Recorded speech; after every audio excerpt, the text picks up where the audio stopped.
Hi all, thanks for joining me today. Chef Sally here for Bite and Chiu. I'm a professionally trained chef and I'm here to teach you tips and tricks on becoming a better baker. For this week's recipe, I'm going to show you how to make one of my go-to sweet and savory treats. I'm going to show you how to make candied bacon. I'm also going to use that candied bacon to make a creamy, sweet and delicious maple fudge.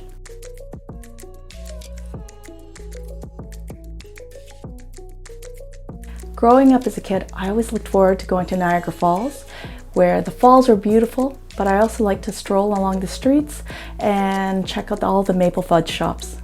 Fudge can be a little technically challenging to make, but I'm going to show you how to make this fudge successfully. I'm also going to show you what not to look for. Stay to the end of this video so you can learn all the tips and tricks in a successful maple fudge. So for the bacon, I like to use thick sliced bacon as it's easier to cook and provides a more substantial bite. Cover both sides of the bacon with brown sugar and place on a well-lined tray with a wire rack. Midway through the cooking process, I like to brush a layer of maple syrup onto the bacon. Bake in a hot oven and cook until the sugar caramelizes. For thick sliced bacon, cook for approximately 25 minutes. Flip the bacon over and return the bacon to the pan until the sugar caramelizes and the bacon has reached a beautiful lacquered finish. Transfer the bacon onto a tray and allow the bacon to cool. If you want to further heighten your candy bacon experience, add cracked black pepper and smoked paprika to the mix. Doesn't this bacon look amazing? It is ready to eat all on its own, but I'm going to show you how to use it for the maple fudge.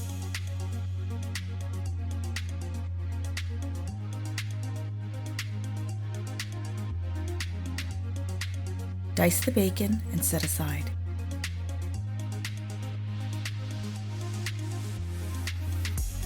To make the fudge, add all of your ingredients into the pan with exception to the candied bacon. I'm using a locally sourced B-grade maple syrup as it is richer in maple flavor. Stir the ingredients in the pan to combine and cook over medium heat until the fudge reaches the temperature of 240 degrees Fahrenheit or 115 degrees Celsius. This should take approximately 15 to 20 minutes. While the fudge is cooking, prepare your pan. I'm using a stainless steel tureen mold to form the fudge. I've left a link in the description if you're interested in checking this pan out. Cut a piece of parchment paper to fit inside the mold. Spray the paper with a thin layer of oil and place the paper oil side down into the tureen mold. The oil will adhere to the sides of the pan, making it easier to handle and removal of the fudge later. I'm preparing my marble work surface with a thin layer of bacon fat, but you can use a neutral oil instead. This step will help prevent the fudge from sticking to the marble when working with it. Once the fudge has reached the optimal temperature, carefully pour onto the marble and allow to cool to 110 degrees Fahrenheit or 43 degrees Celsius.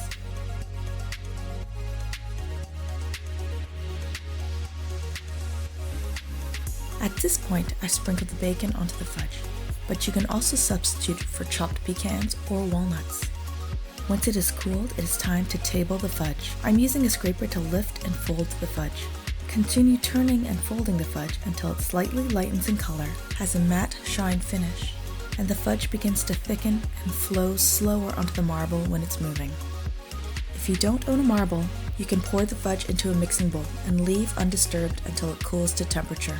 Once it's reached your cool temperature, stir with a firm silicone spatula. This process will take longer to do and will require more stirring to achieve the same results. Transfer the fudge to the lined pan and flatten the surface with a small offset palette knife. Leave the fudge to continue to crystallize and set for a couple hours before cutting into it. Fudge is a crystalline form of confection. It requires time, temperature, and movement to create optimal creamy smoothness. Visit my chocolate crystallization video here if you want to learn more about the principles of crystallization. Once the fudge has developed its crystallization, it is ready to cut. Slicing into the fudge, you will find it's nice and smooth.